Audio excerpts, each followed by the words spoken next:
Common ആയിട്ട് ചെയ്യുന്ന കാര്യം കുറച്ച് വെള്ളം തിളപ്പിച്ച് മറ്റേത് ഒരു മിക്സിങ് ചെയ്യലാണ്. ഇതാണ് ഇത് പകരാനുള്ള അവരെടുക്കുന്ന സ്രോതസ്സിൽ മലിനമാണെങ്കിൽ ആ ഒരു കല്യാണ പരിപാടികളോ അങ്ങനെ എന്തെങ്കിലും ഫംഗ്ഷന് പങ്കെടുക്കുന്ന ആളുകൾക്ക് എല്ലാവരിലേക്കും വൈറസ് എത്തിപ്പെടാൻ ഈ ചെറിയൊരു ശ്രദ്ധക്കുറവ് കാരണമാകും. അതുകൂടാതെ തന്നെ നമ്മളിതിൽ പ്രധാനമായിട്ട് ശ്രദ്ധിക്കേണ്ട കാര്യം എന്ന് വെച്ചാൽ ഇതിൻ്റെ രോഗലക്ഷണങ്ങൾ കുട്ടികളിൽ അത്ര പ്രകടമാവില്ല എന്നുള്ളതാണ്. ചെറിയൊരു പനിയാണ് ഉണ്ടാവുക, തലവേദന ഉണ്ടാവും, ശക്തിയായ മസിൽ പെയിൻ. പുതിയ ഈ ഒരു വൈറസിൽ ഇപ്പോൾ കാണുന്ന വൈറസുകൾ കുറച്ച് ശക്തിയായ മസിൽ പെയിൻ കാണപ്പെടുന്നുണ്ട്.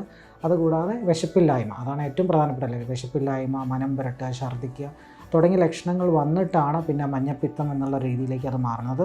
അതായത് ആദ്യം മൂത്രത്തിൽ കാണുന്ന മഞ്ഞ പിന്നെ കണ്ണിലേക്ക് പകരുകയും അതുകൂടാതെ നമ്മളെ സ്കിന്നിലും നമ്മളെ തൊലിപ്പുറത്തൊക്കെ മഞ്ഞ നിറം കാണുകയാണ് ചെയ്യുന്നത്. അത് നമുക്കിതിൻ്റെ മഞ്ഞപ്പിൻ്റെ അളവ് ശരീരത്തിൽ കുറഞ്ഞു വരാൻ ഏകദേശം 2 to 3 months എടുക്കും.